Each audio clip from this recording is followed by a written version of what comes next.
আসন্ন দুর্গাপূজা উপলক্ষে এখনও জমে ওঠেনি ঐতিহ্যবাহী টাঙ্গাইল শাড়ির বাজার। ব্যবসায়ীরা বলছে দিন দিন বাঙালি নারীরা শাড়ির ব্যবহার কমিয়ে দেয়, শাড়ির উৎপাদন ও বিক্রি কমে যাচ্ছে। এতে অনেক ব্যবসায়ী ক্ষতিগ্রস্ত হয়ে বদল করছেন নিজেদের পেশা। এ বিষয়ে আরও বিস্তারিত জানাতে টাঙ্গাইলের ঐতিহ্যবাহী বাজিতপুর শাড়ির হাট থেকে যুক্ত হচ্ছেন সহকর্মী কাউসার আহমেদ। কাউসার, শাড়ির হাটে ক্রেতা কেমন দেখছেন আর বিক্রির বিষয়ে বিক্রেতারা কি বলছেন?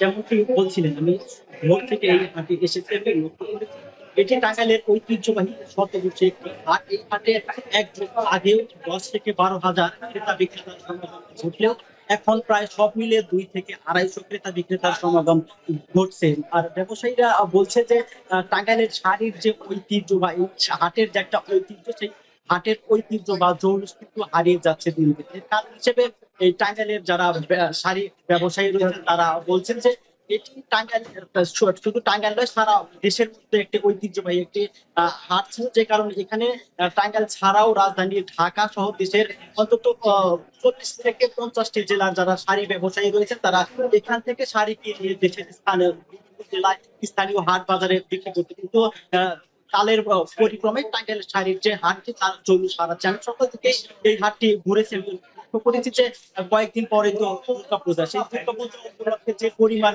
ক্রেতা থাকার কথা সেই পরিমাণ ক্রেতা আমি লক্ষ্য করেছি। ব্যবসায়ীরা বলছেন যে বাঙালি নারীরা আগে যে পরিমাণ শাড়ি ব্যবহার করতো এখন কিন্তু থ্রি পিস বা অন্য পোশাকের প্রতি তারা ঝুঁকছে। আর যে কারণে কিন্তু টাঙ্গাইলের শাড়ির যে একটা ঐতিহ্য বা জৌলুস, সেই ঐতিহ্য বা জৌলুস কিন্তু হারিয়ে যাচ্ছে। ব্যবসায়ীরা বলছেন যে এই হাটে আগে সপ্তাহে কোটি টাকার বাণিজ্য হলেও এখন সপ্তাহের শুক্রবারে 5 থেকে 6 লাখ টাকার বাণিজ্য হয়। আর এখানে আগে তারা বলছেন যে এই হাটটি জৌলুস হারানোর পিছনে অনেকগুলোই কারণ রয়েছে। তারা বলছেন যে এই হাটকে ঘিরে কোনো ব্যাংক বা কোনো ব্যাংকিং সেবা কার্যক্রম চালু হয়নি এবং আবাসিক ব্যবস্থা না থাকার কারণে কিন্তু এই হাটটি জৌলুস হারাচ্ছে। আর এছাড়াও এই হাটের যে এই হাট এছাড়াও এই হাটের যে একটা ঐতিহ্য ছিল, এই আমরা লক্ষ্য করতে এই হাট কিন্তু জরাজীর্ণ অবস্থায় রয়েছে এবং এই হাটে আমরা দেখেছি যে একটু বৃষ্টিতে জলপ্রদতার সৃষ্টি হয়ে যারা ক্রেতা রয়েছে তাদের